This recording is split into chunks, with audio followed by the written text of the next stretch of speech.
A'udzu billahi minasyaitonir rajim. Bismillahirrahmanirrahim. Alhamdulillahi rabbil alamin wa kafa.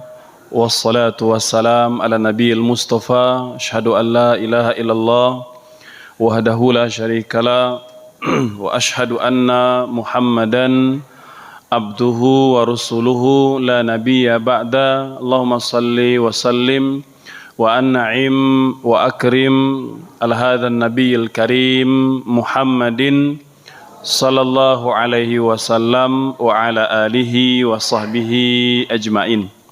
Hadirin hadirat Bapak Ibu yang Allah muliakan, assalamualaikum warahmatullahi wabarakatuh. Alhamdulillah wa syukurulillah wa la hawla wa la quwwata illa billahil aliyil azim. Bapak Ibu sekalian, pada pagi ini insyaallah tema yang kita akan bawakan salah satu tema penting dalam kehidupan seorang muslim, terutama sekali dalam ruang lingkup berbangsa dan bernegara, ya. Temanya tentang al-imamah fil Islam, tentang kepemimpinan di dalam Islam. Apa saja rambu-rambu yang perlu diperhatikan berbicara tentang kepemimpinan agar ya di tahun-tahun politik ini ya kita pertama tidak a priori terhadap politik, yang kedua kita juga tahu batas-batas dan rambu-rambu yang perlu diperhatikan ya dalam rangka memberikan kontribusi dan peran ya sebagai warga negara dalam berpolitik. Yang pertama, Bapak Ibu sekalian, kita mulai dengan menjelaskan bahwa Islam itu telah memberikan contoh konsep bernegara dengan konsep daulah madaniyah ya, negara madani yang disepakati oleh para ulama itu telah diberikan rambu dan contohnya pada masa Rasulullah memimpin kota Madinah ya. Itu seperti mana juga diuraikan oleh banyak para ulama, salah satunya adalah Al-Imam Al-Mawardi. Ini salah seorang ulama terkemuka dunia bermadhab Syafi'i. Banyak kitab yang telah beliau lahirkan. Nah, salah satunya adalah berbicara tentang bagaimana konsep bernegara dalam Islam. Dan buku ini menjadi contoh tidak hanya di negara muslim, bahkan di negara-negara non-muslim ya. Bukunya berjudul Al-Ahkam As-Sultaniyah. Al-Ahkam As-Sultaniyah, hukum-hukum yang berkaitan dengan pemerintahan. Nah, beliau menyebutkan Bapak Ibu sekalian setidaknya ada 8 konsep atau 8 rambu ma'alimu ad-daulah fil Islam. Ada 8 rambu-rambu yang harus terpenuhi dalam sebuah negara madani yang memang harus menjadi rahmatan lil alamin ya. 8 ini, yang pertama adalah daulatun madaniyatun, negara madani, marja'uha al-Islam, yang menjadikan Islam sebagai rujukan utama, menjadikan Islam sebagai referensi utama ya. Artinya ketika menerjemahkan atau ketika menghadirkan undang-undang dalam berbangsa atau bernegara, maka ruh dan spirit Islam itu harus menjadi rujukan. Dan itu berhasil diperankan oleh para ulama dan umarok kita ketika melahirkan Pancasila ya. Jadi 5 sila itu sepakat para ulama Bapak Ibu sekalian bahwa sumber-sumbernya itu berasal dari Islam. Berbicara konsep ketuhanan ya, konsep warga negara yang beradab, berbicara persatuan, berbicara permusyawaratan kerakyatan dan keadilan. Itu nilai-nilai yang memang diajarkan dalam agama kita ya. Nah, itu konsep yang pertama ya. Jadi kalau kita ingin membangun sebuah negara madani yang rahmatan lil alamin, maka haruslah konsepnya merujuk kepada Islam. Karena Islam ini konsepnya datang dari Allah Subhanahu wa taala yang nilai-nilainya itu tidak bisa kadaluarsa. Dia melintas generasi, melintas usia. Bahkan Islam itu salihun likulli zamanin wa makan. Nilai ajaran Islam itu cocok di sepanjang zaman dan di sepanjang situasi. Gitu. Jadi nilai-nilai ajaran dalam agama Islam itu sejatinya ya, dia memang sudah Allah siapkan melintasi ruang dan melintasi waktu. Jadi kalau ada orang hari ini mengatakan Islam tidak cocok lagi pada zaman sekarang, itu karena kejahilannya dalam rangka menerjemahkan nilai-nilai luhur dalam agama Islam, gitu ya. Betapa banyak pada hari ini justru negara-negara maju, bahkan negara-negara barat melihat Islamlah yang memiliki konsep ya, yang bisa memenuhi semua kebutuhan dan keperluan masyarakat modern pada hari ini. Itu yang pertama. Yang kedua, negara madani, rambu yang kedua adalah daulatun alamiyah. Dia harus menjadi negara yang internasional. Dia tidak lokal, ya, tidak terbatas pada teritorial, tidak terbatas pada geografi tertentu. Ya, itu rambu yang kedua. Ya, karena bagaimanapun sebagai negara kita tidak mungkin berdiri sendiri, perlu dengan negara yang lain. Maka negara madani itu harus punya konsep negara internasional. Dia juga mengatur bagaimana politik luar negerinya, ya, bagaimana berinteraksi dengan negara muslim, dengan negara non muslim, bahkan dengan negara musuh sekalipun. Itu ada konsepnya Bapak Ibu sekalian. Dalam Islam ada konsep bagaimana negara madani itu berhadapan dengan negara musuh. Ya, itu yang kedua.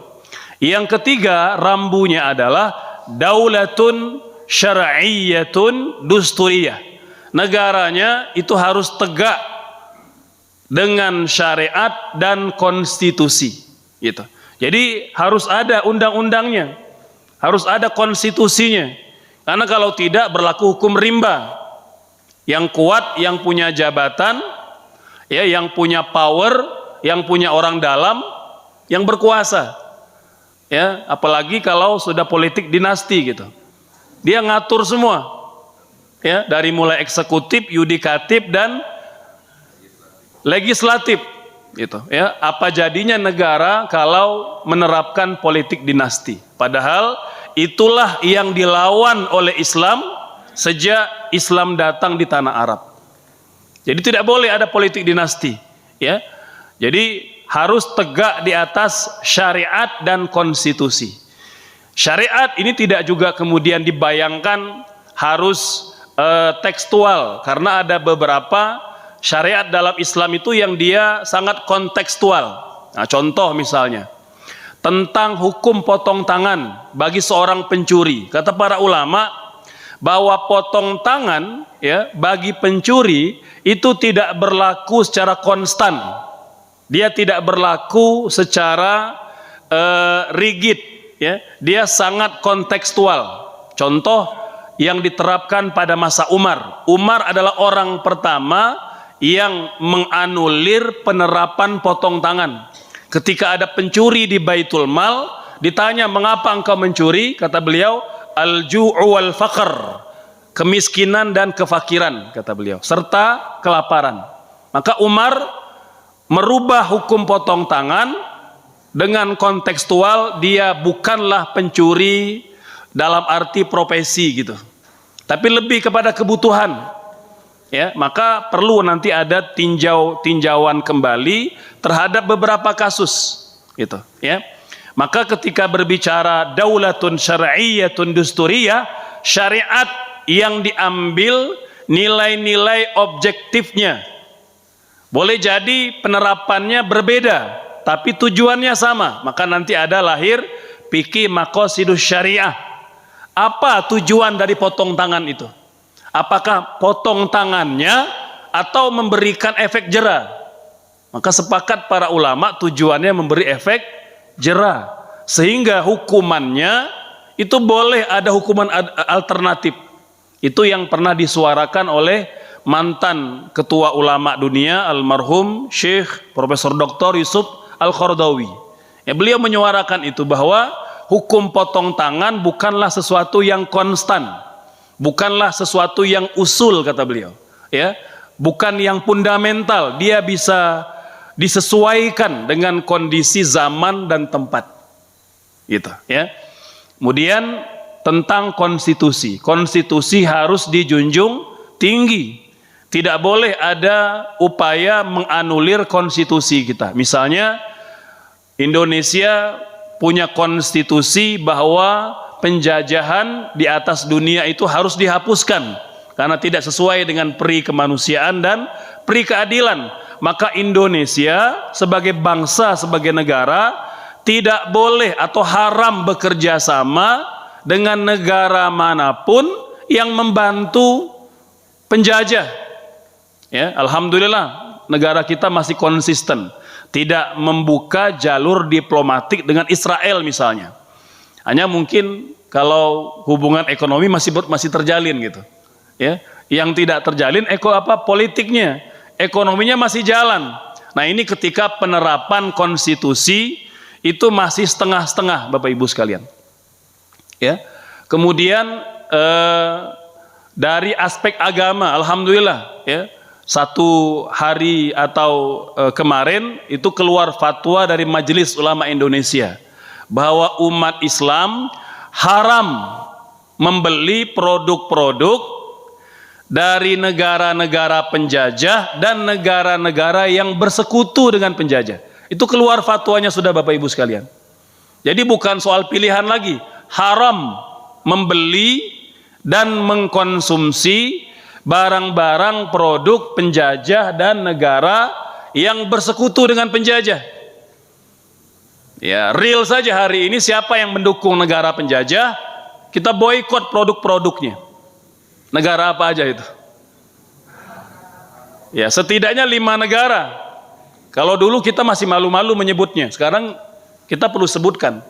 Yang pertama negara Amerika, yang kedua negara Inggris, yang ketiga negara Perancis, yang keempat negara Jerman, dan yang kelima negara Italia. Ini 5 negara yang tidak malu-malu memberikan dukungan kepada Israel, Bapak Ibu sekalian. Ya, jadi boikot semua produknya yang memang kita sudah punya alternatifnya banyak, ya. Kecuali ada barang-barang yang kita sudah miliki. Nah, gitu udah terlanjur beli. Nah, ini termasuk laptop yang saya punya ini. Ini pemberian orang ini, ya. Nah, maka ya kita memahami itu sebagai sebuah fakta di mana kita belum punya banyak alternatif. Tapi kalau kita sudah punya alternatifnya, jangan. Contoh misalnya dalam bab kuliner gitu, dalam bab makanan. Burger kita jauh lebih enak dibanding burger impor itu. Nah, saya nggak nyebut merek, jadi dipahami aja, gitu ya. Ayam juga begitu, ya. Ayam kita jauh lebih berkualitas, jauh lebih sehat dan jauh lebih murah. Kenapa perlu ayam impor gitu? Ya. Nah, jadi Bapak Ibu sekalian, semua jenis barang-barang produk yang biasa kita konsumsi, kita pakai, kita gunakan, kalau sudah ada alternatif, udah kita tinggalkan. Dan Bapak Ibu sekalian, itu ternyata boikot itu efeknya dahsyat luar biasa. Kalau ada yang mengatakan boikot tidak berefek, nih saya ajari ke sini nanti. Ya, Bapak Ibu, Indonesia hari ini itu sudah tergabung dengan negara-negara yang menyuarakan atau membentuk organisasi namanya BDS. Boykot, Divestment dan Sanction. Itu diantara agendanya mengedukasi masyarakat tentang produk-produk yang memang diproduksi oleh negara-negara penjajah dan bersekutu dengan penjajah. Itu ternyata efeknya luar biasa, Bapak Ibu sekalian.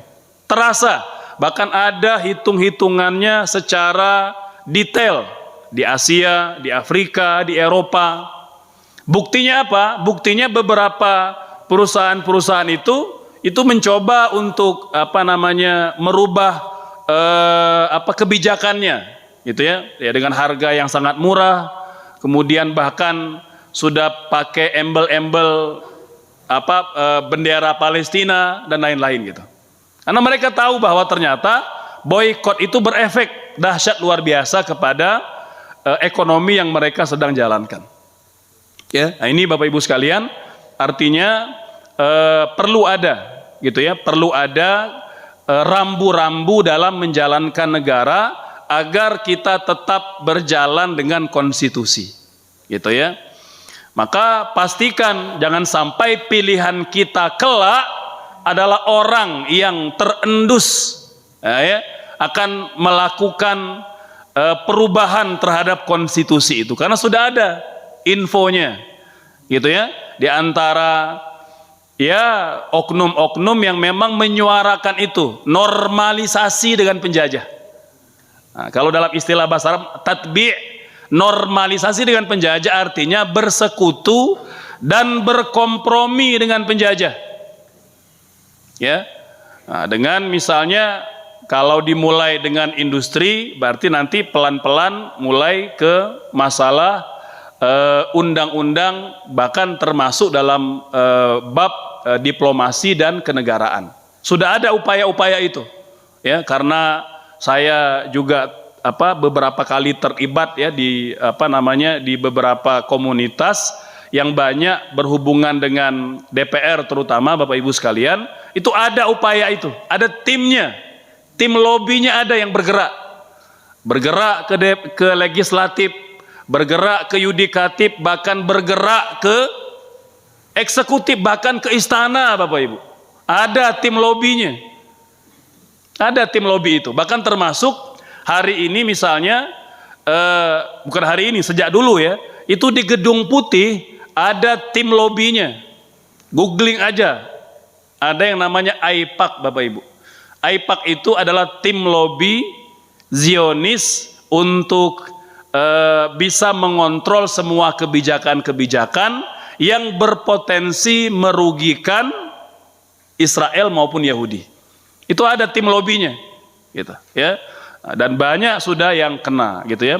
Baik itu tokoh-tokoh nasional, bahkan mungkin tokoh-tokoh internasional, gitu. Nah, ini rambu yang ketiga.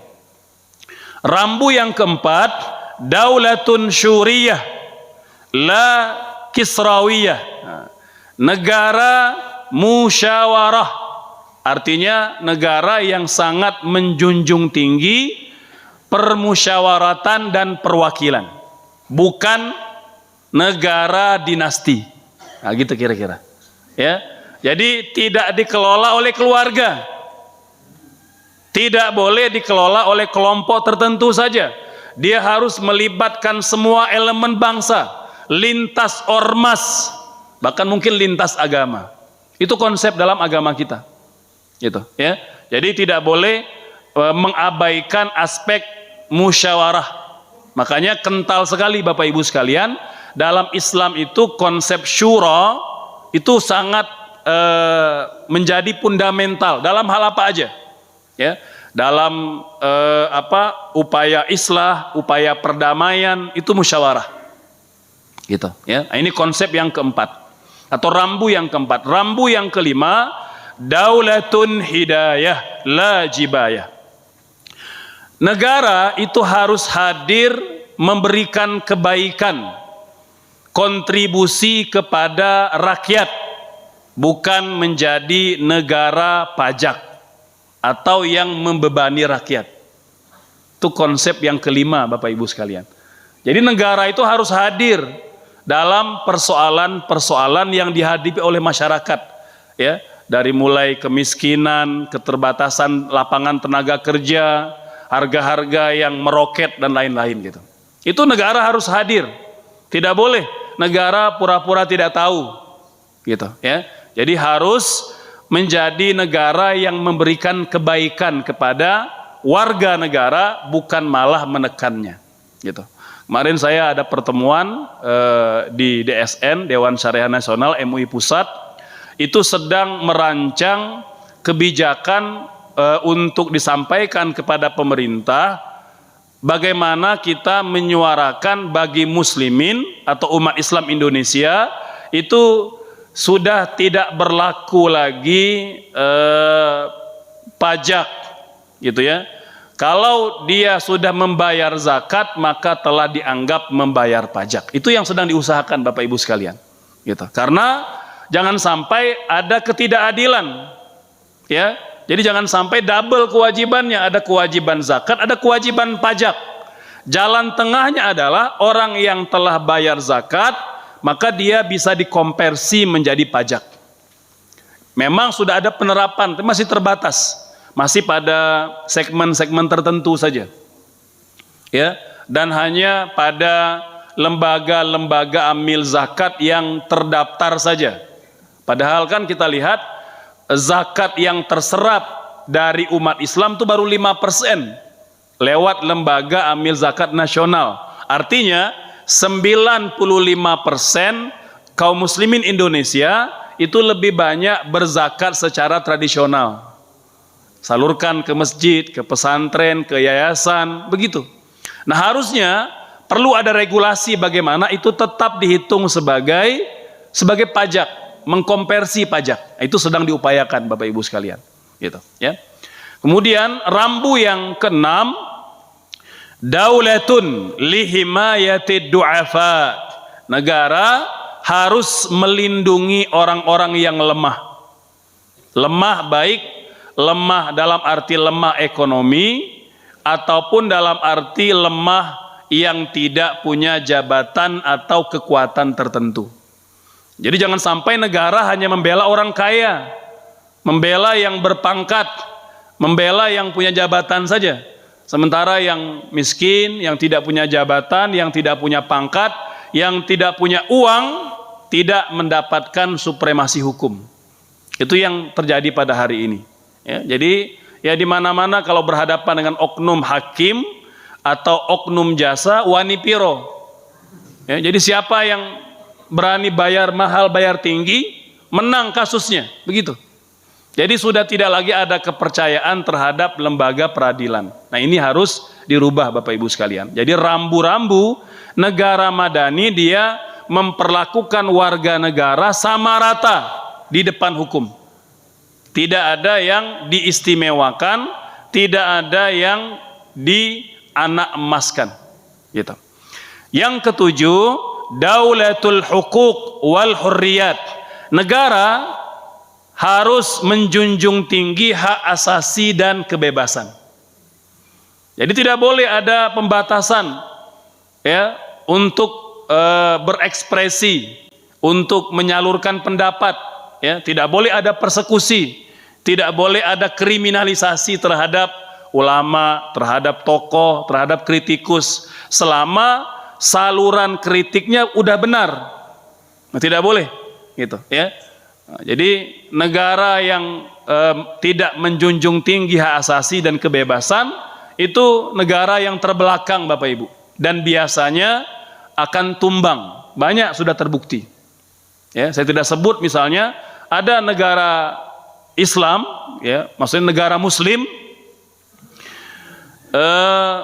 itu yang tidak memperhatikan, tidak menjunjung tinggi hak asasi dan kebebasan, gitu ya. Bahkan penjara terburuk, ya, di negeri Muslim, penjara ini, gitu. Ya, jadi ada 3 penjara terburuk di dunia Bapak Ibu, itu semua penjara di negeri Muslim. Ini saya gatal mau nyebut nama negaranya, gitu ya. Cuman karena nanti googling aja, gitu ya. Jadi ada 3 negara Muslim, ya, itu mendapat apa? Mendapat label negara yang paling buruk peradilan dan tata kelola penjaranya. Karena yang banyak dijebloskan ke penjara justru para ulama, para cendekiawan, para dosen. Jadi bagaimana negara bisa maju? Yang pintar, yang soleh, yang cerdas justru dipersekusi, dikriminalisasi.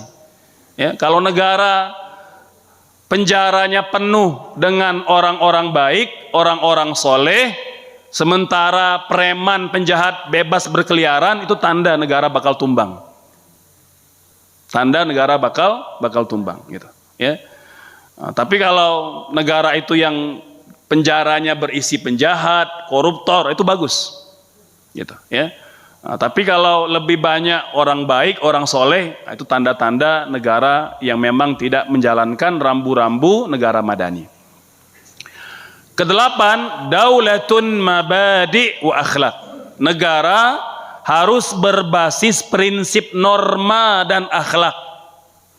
Ya, jadi ada norma dan ada akhlak. Gitu ya. Maka negara tidak boleh memberi ruang pada dosa dan kemaksiatan, LGBT, miras, judi dan lain-lain. Nggak boleh. Ya. Kalau negara itu ingin tegak menjadi negara yang kuat, ya, menjadi negara yang makmur. Ya. Kalau dia memberi ruang kepada para bandar narkoba, bandar judi, bandar hiburan malam, udah hancur negara itu.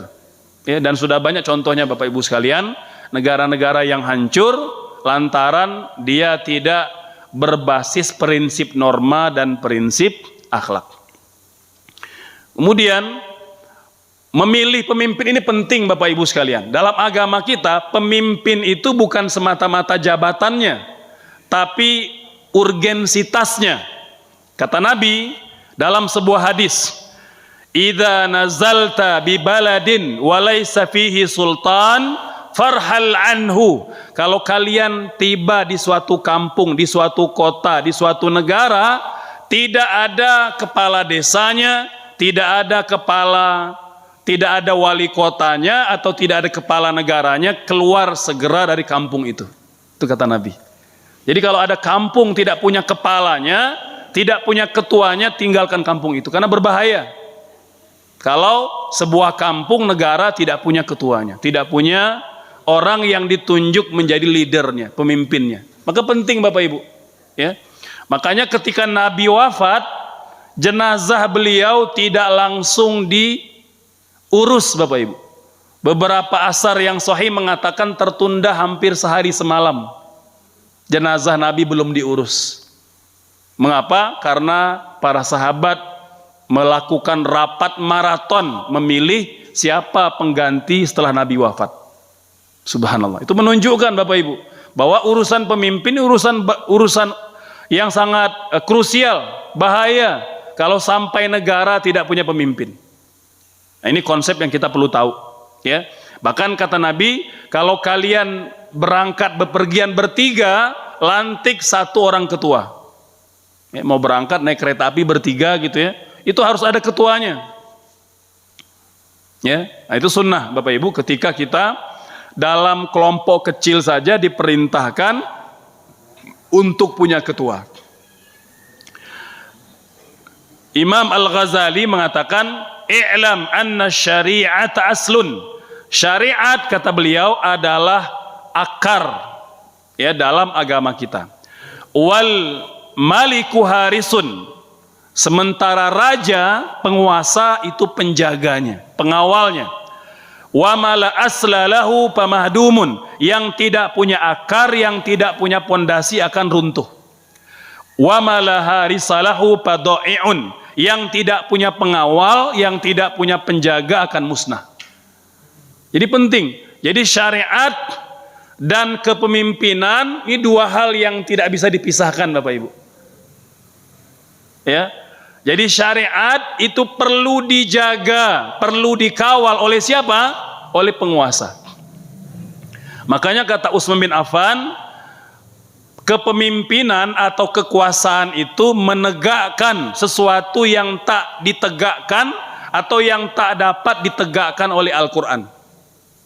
Itu fungsi kekuasaan atau pemerintahan. Jadi bab pemerintahan ini bukan main-main Bapak Ibu. Bukan soal pemilu 5 tahun sekali. Ya, bukan soal partai Islam atau partai non-Islam. Ya, tetapi ada urgensitas yang sangat penting, krusial di dalam konsep kita memandang kepemimpinan, gitu, ya. Baik, berikutnya mungkin bagian yang terakhir, ya, sebelum nanti kita persilakan Bapak Ibu yang mau bertanya. Di dalam Islam bentuk negara itu tidak hal yang fundamental, Bapak Ibu. Nah, ini penting, ya, karena memang dalam sejarah Islam sejak era Nabi sampai kekhalifahan Turki Utsmani itu selalu berubah, bervariasi bentuk negara. Kadangkala berbentuk pemimpin yang terbatas, ya, ada istilahnya khalifah dengan ahlul halli wal aqdi, ya. Nanti ada sistem kerajaan, ada sistem demokrasi, ada teokrasi, dan berubah gitu. Mengapa? Karena memang sepakat para ulama Islam tidak mewajibkan bentuk negara dengan bentuk tertentu. Jadi bentuknya silakan bisa apa saja, yang penting 8 nilai tadi ada. 8 nilai tadi itu ada. Nah, jadi jangan sampai bertengkar, Ustadz, negara Islam itu harus negara khilafah. Pertanyaannya, negara khilafah yang mana?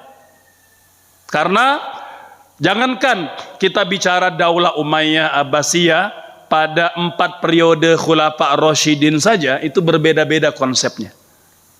Berbeda-beda konsepnya gitu, ya.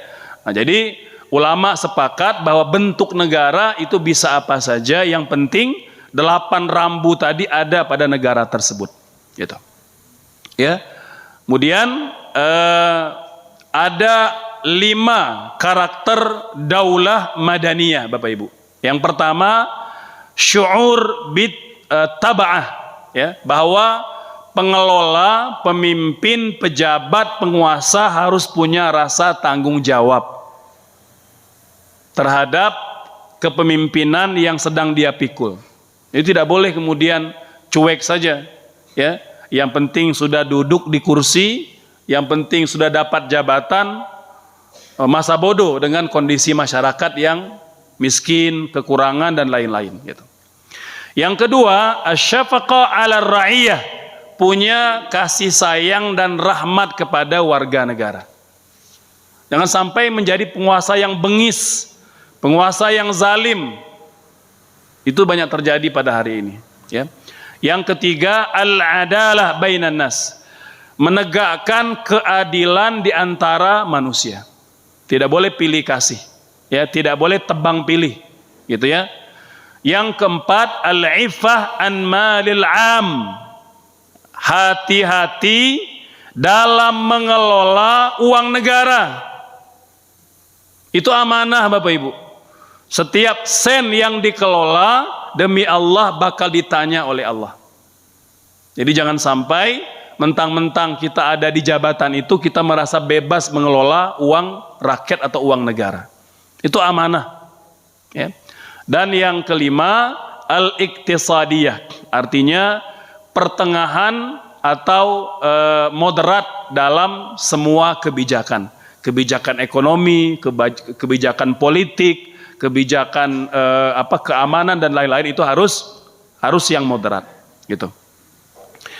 Kemudian kewajiban kita sebagai warga negara setidaknya ada 2. Yang pertama, kata para ulama, al-wala wa ta'ah, loyalitas dan taat. Ya, kalau negaranya betul-betul punya 8 ciri tadi, tentulah kita warga negara akan loyal dan taat. Yang kedua, al-musa'adah bin nafsi wal amwal, wajib membela negara dengan jiwa dan raga, gitu, ya. Nah, ini di antara hal-hal yang saya rasa perlu disampaikan, ya, bagaimana Islam memandang konsep berbangsa maupun bernegara. Baik Bapak Ibu sekalian, kita cukupkan sampai di situ penjelasannya. Mangga kalau barangkali ada pertanyaan kita persilakan. Mangga langsung Bapak, ya. Terima kasih. Assalamualaikum warahmatullahi wabarakatuh. Mohon izin Pak Ustadz bertanya dan nasihat, ya, terutama untuk saya. Yang pertama, dalam surat An-Nisa disampaikan bahwa kita harus taat kepada Allah dan Rasulnya dan kepada pemimpin. Minkum dia artinya, minkum. Nah, kaitan dengan itu, menjelang nanti 2024 pemilihan, apa sikap kita yang harus kita lakukan dalam terutama pas hari H pencoblosan. Karena konsep dari surat An-Nisa itu yang kita khawatirkan nanti kan bukan cuma 1-2 hari itu saja, itu 5 tahun ke depan, 4 tahun ke depan. Itu satu. Yang kedua tentang pemboikotan produk dari negara Zionis. Saya hanya sedikit berpikir saja, atau mungkin juga saya salah. Hanya memandang dari sisi bahan baku produk. Kita mengharamkan produk dari Zionis, tapi bahan bakunya dari kita, Pak.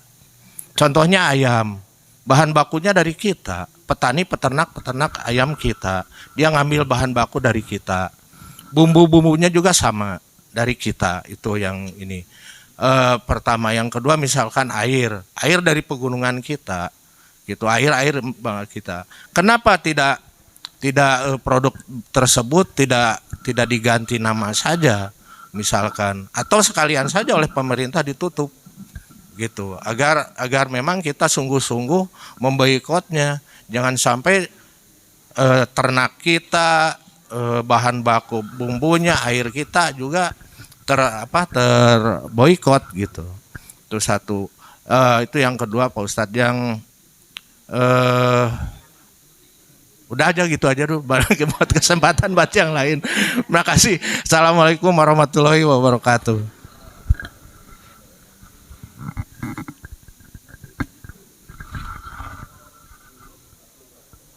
Ya, mangga kalau ada yang lain silakan. Ada dari Ibu ada yang mau nanya? Silakan. Atau dari sebelah sini belum ada? Ya, kalau belum ada kita jawab dulu ya. Yang pertama tadi tentang pemilihan, bagaimana sikap kita di dalam pemilihan umum, ya. Bapak Ibu sekalian, bahwa yang pertama bahwa pemilihan umum itu kan adalah kontestasi di mana kita melakukan pesta demokrasi 5 tahun sekali untuk memilih legislatif dan eksekutif, gitu ya. Ini menjadi peluang untuk kita bisa bersuara, gitu ya. Artinya itu sarana yang diberikan negara untuk kita menyampaikan aspirasi, gitu ya. Alhamdulillah negara membuka ruang itu. Yang kedua, kita sebagai warga negara menggunakannya, ya, menggunakan ruang itu atau sarana itu untuk menyalurkan aspirasi kita. Dan tentu kita memilih sesuai dengan ilmu dan pengetahuan kita, gitu ya. Karena memang ya kita tahu ya semua calon layak untuk dipilih ya jika memang telah memenuhi persyaratan yang legal maupun formal, gitu ya. Kalau dia sudah legal menjadi calon, ya, contoh kalau dalam konteks Pilpres gitu ya, maka kalau dia capres maupun cawapres yang sudah disahkan oleh negara, kita boleh memilihnya, gitu ya. Nah, konsep yang diterapkan dalam Islam itu adalah memilih itu adalah bagian dari ikhtiar, ya, ikhtiar yang harus dilakukan. Tidak boleh kita cuek. Ustadz, saya mau golput aja, saya yakin pemilu tidak akan bersih misalnya. Pemilu yang belum bersih itu bukan urusan kita. Urusan kita adalah memberikan pilihan, berkontribusi, gitu ya. Jadi kalau ada orang yang melakukan kecurangan, melakukan kebohongan, itu biar Allah yang mengurusnya atau biar undang-undang yang mengurusnya. Yang kita lakukan sebagai warga negara, bagaimana tetap menyalurkan aspirasi. Itu yang pertama. Yang kedua, termasuk memilih ya juga sesuai dengan kaidah-kaidah Islam, gitu ya. Bapak Ibu sekalian, di antara kaidah yang diajarkan dalam Islam itu adalah bagaimana kita memilih orang yang memang soleh dan muslih. Dia baik pribadinya dan punya potensi memperbaiki. Itu dua, gampang begitu. Jadi pilih di antara calon-calon yang ada, siapa yang soleh dan siapa yang muslih. Gitu, ya. Jadi tidak semata-mata soleh pribadinya, tapi dia juga punya talenta, kemampuan, kompetensi memperbaiki. Karena kalau cuma soleh saja tidak muslih, belum layak Bapak Ibu. Belum layak. Justru berbahaya. Orang soleh tapi tidak tahu cara mengelola negara. Bahaya. Bahaya. Ya, maka dulu banyak para ulama kita yang berilmu ditunjuk menjadi qadhi, menjadi hakim, mereka menolak. Ya, karena apa? Karena merasa memang tidak punya ilmunya. Gitu. Jadi pilihlah calon yang soleh dan muslih. Itu gampang begitu Bapak. Nah, tinggal kita screening aja nih di antara calon-calon itu mana yang soleh dan muslih. Kedua-duanya harus terpenuhi. Itu gampang begitu Bapak. Ya, karena kalau kita Ustadz, saya nunggu arahan ulama. Ya boleh jadi nanti ulama juga terbagi tiga pandangan nanti. Ya. Ada yang pro fulan, pro fulan, pro fulan. Itu sudah pasti. Maka karena tidak ada seorang pun yang berhak kemudian memaksa kita memilih siapa, kita gunakan konsep yang Nabi ajarkan, memilih pemimpin yang soleh dan muslih. Gitu ya. Itu yang pertama. Yang kedua, boykot gitu ya. Bahan bakunya masih dari Indonesia gitu ya. Tadi kita katakan Bapak Ibu sekalian, boykot itu sangat efektif gitu ya. Boykot itu sangat efektif dan dia punya kemaslahatan yang lebih besar. Boleh jadi dia mengorbankan kemaslahatan yang lain, tapi kemaslahatan yang lebih besar mengalahkan kemaslahatan yang lebih kecil.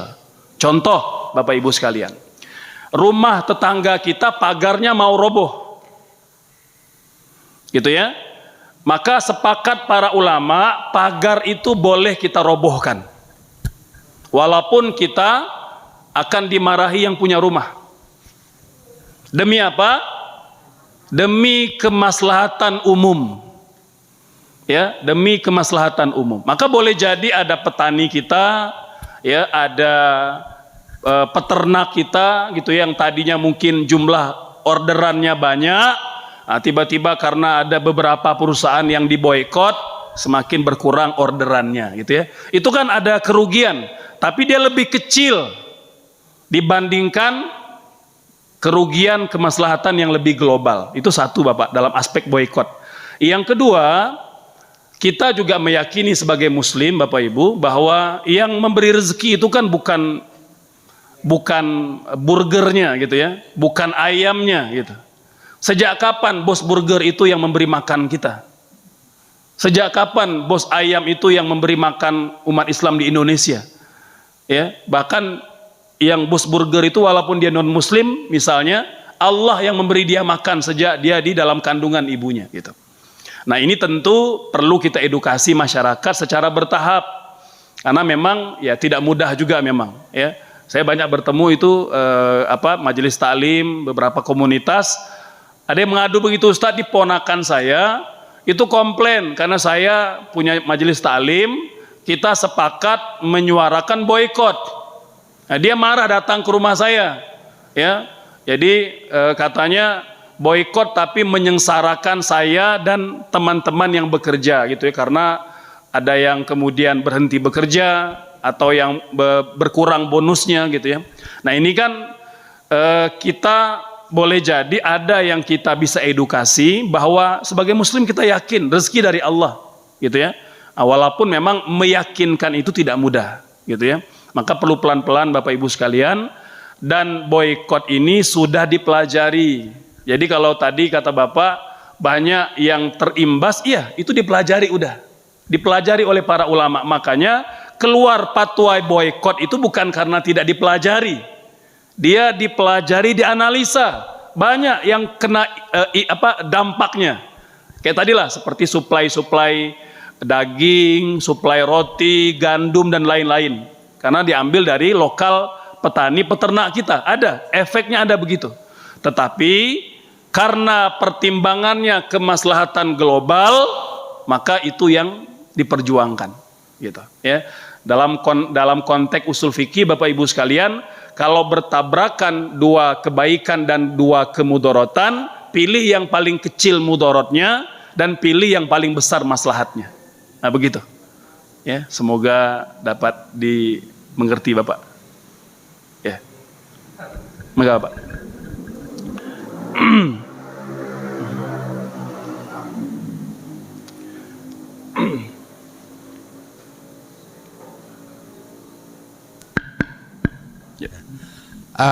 Mengenai tadi yang masalah fatwa haramnya, Pak Ustadz, fatwa haramnya kalau boleh, mohon maaf kalau salah, berarti bahan bakunya itu juga jadi haram sifatnya, gitu. Kalau kita tadi fatwa haram, kita boikot bahwa haram untuk membeli, berarti bahan bakunya juga menjadi haram atau gimana? Mohon maaf, tambahan pertanyaan. Terima kasih, Pak Ustadz. Ya.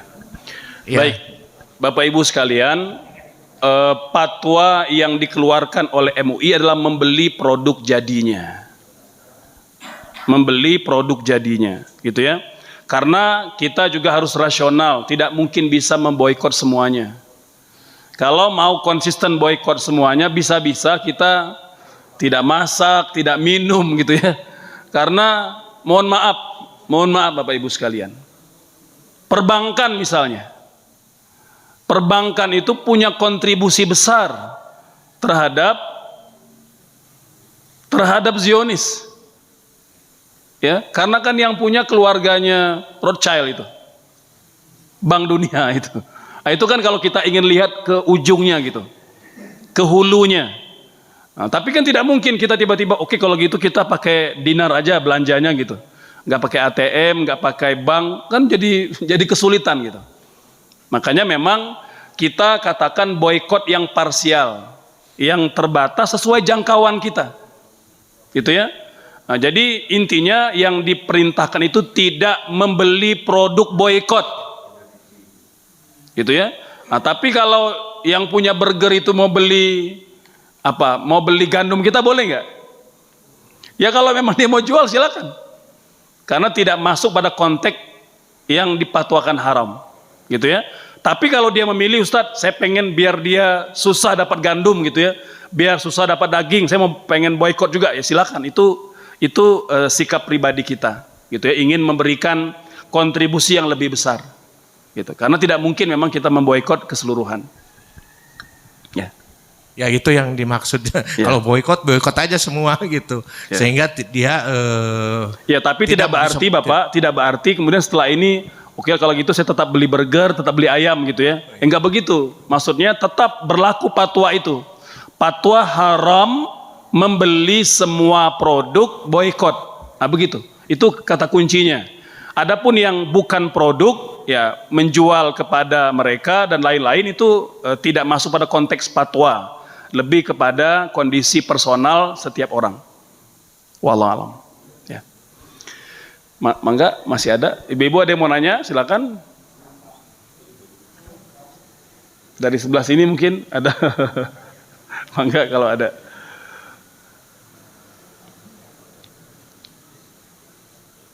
Cukup kayaknya ya. Amin. Jadi kemarin ketika aksi aksi Monas dan aksi Kedubes itu kan ada doanya gitu ya. Ada doanya, setiap kali doa tuh kan harusnya amin saja, jadi jangan ditambah sekalian ya. Jadi kalau mengaminkan itu cukup amin saja. Jadi bukan amin presidenku gitu ya, atau amin pilihanku gitu. Itu menambah itu bid'ah gitu ya. Jadi mengaminkan doa cukup amin saja. Baik, kalau tidak ada kita cukupkan kajian pada pagi ini. Semoga bermanfaat dan kita berdoa semoga kita senantiasa diberikan keberkahan, kemudahan di dalam semua urusan, serta Allah segera memberikan kemerdekaan kepada rakyat Palestina yang saat ini sedang berjuang merebut kemerdekaan. Kita terus membantu mereka baik moral maupun material ya, sebagai bentuk keprihatinan kita dan kepedulian kita terhadap rakyat Palestina. Amin. Allahumma amin. Demikian Bapak Ibu sekalian. Wassalamualaikum warahmatullahi wabarakatuh.